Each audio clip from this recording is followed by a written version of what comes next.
Hey folks, Brad coming at you here for the first time in a few weeks.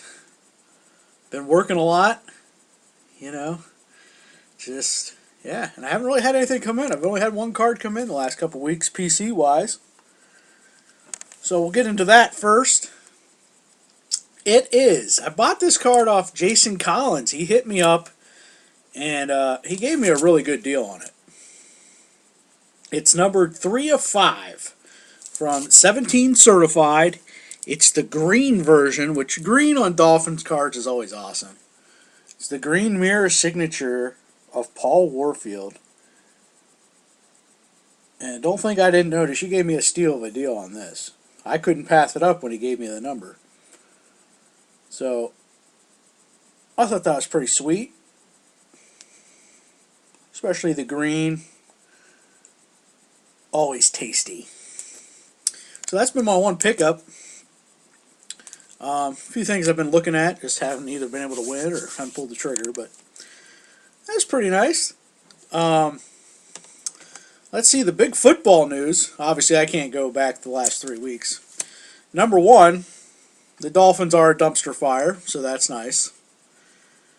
Oh, after the Bucs game, that's when you know how, and everybody can attest to this. When your team's bad, there's that moment when you just go, "Up, the season's over." Mine was the Bucs game.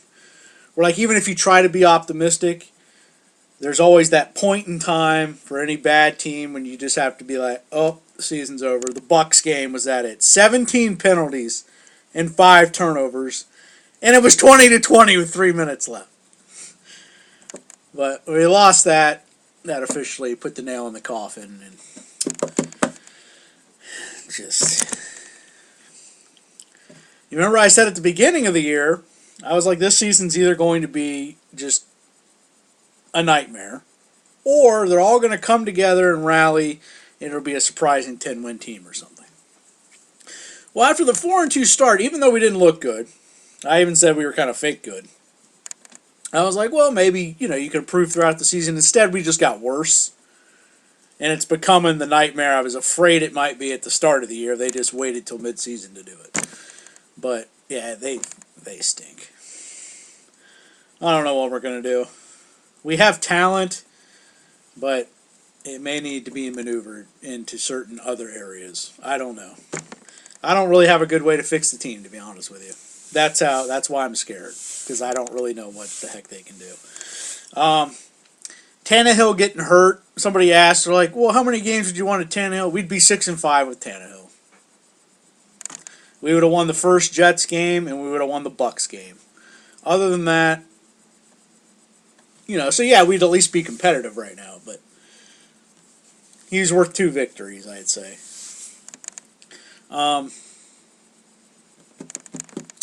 Yeah, on to other news that something big happened that everyone's in an uproar about, which I'm going to help you not be in an uproar about it.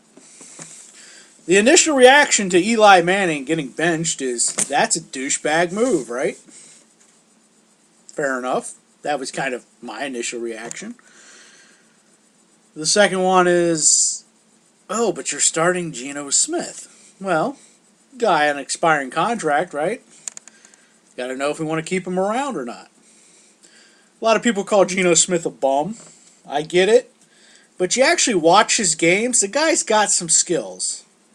He's got an arm and he's got legs. Now, he obviously hasn't put it all together, but he also played for the Jets, which you saw offensively a lot of what a dumpster fire that was for many years. So, I don't know that we've ever actually seen what he could do either. But I'm going to give you some stats here and tell me if it's so wrong that they benched one Eli Manning. This is the last 5 seasons. I figure last 5 seasons is very fair to go off of, right? I can't go back to what he did in 2007, But we'll just go last 5 years. I got curious. I'm going to give you some stats here. Eli Manning, last 5 seasons. 32-43.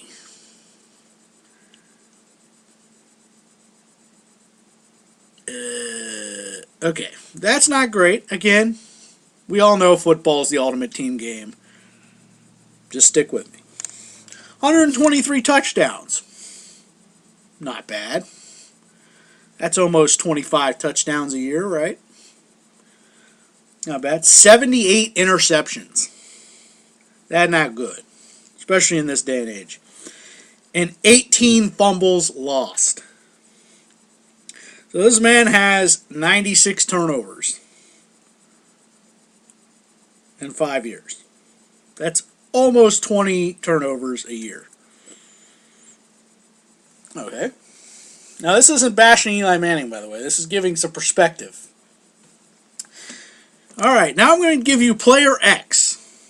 And the reason why I made this comparison is because I feel like they've been in similar situations. This guy has had a poor offensive line most of his career, right? Just like Eli has. That contributes to some of the fumbles and interceptions, right? He's had a good receiving core for a couple of those years, but other than that, you know, whether it's due to injuries or they just didn't have anyone yet, but at least for 2 of the seasons, you know, a couple of the years, he's had a good receiving core. So none of them's had a good offensive line. They've had good receiving core for, we'll say, half the time. All right? They both have front offices and coaches that's just kind of like, for the most part over the 5 years, sprinkled in with a good coach, bad coach, whatever, you know. This guy, player number 2, is 37-40 in the last 5 years he's played. 106 touchdowns, so a little bit less touchdowns. 66 interceptions, so 12 less interceptions, and 17 fumbles lost, which is 1 less. So touchdown to turnover ratio, basically very similar, right? So he's 37-40, which is actually a better win percentage. And the touchdown to turnover ratio is about the same. Yep. Would you have a problem benching player number 2 over a course of a 5-year period? What if I told you that name is Ryan Tannehill?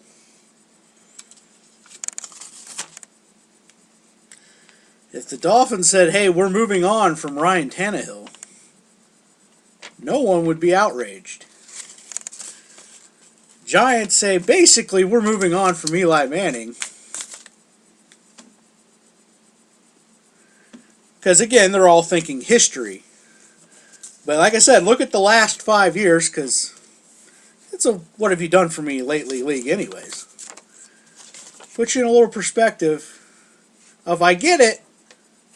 You know, you romanticize him. He's an Iron Man. I get it. But in all actuality,